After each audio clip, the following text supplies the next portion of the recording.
एक समय की बात है। एक गीदड़ था जो भोजन की तलाश में एक शहर में भटक गया।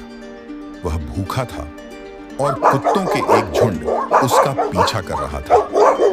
गलती से वह एक रंगरेज के घर में घुस गया और नील के एक कड़ाही में गिर गया, जिससे उसका पूरा शरीर सिर से पैर तक नीला हो गया।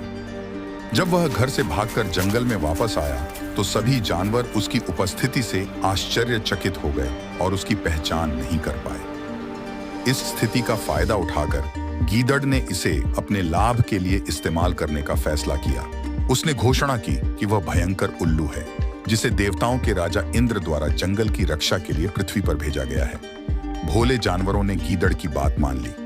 गीदड़ ने फिर सिंह को अपना प्रधानमंत्री नियुक्त किया, बाघ को अपने शयन कक्ष का रक्षक बनाया और हाथी को द्वारपाल बना दिया।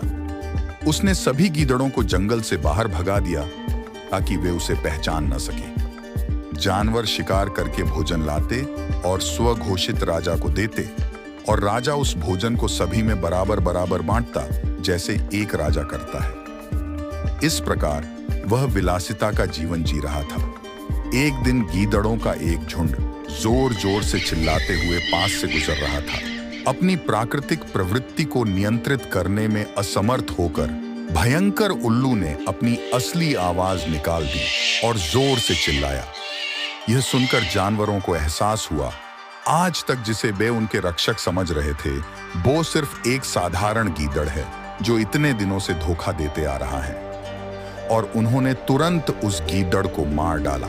इस कहानी से हमें ये सीख मिलती है कि अत्यधिक लालच हानिकारक होती है। सच्चाई से ही जीवन संवारता है। भ्रम से सच्चाई कभी भी छिप नहीं सकती और हर झूठ का अंत जल्दी आता है।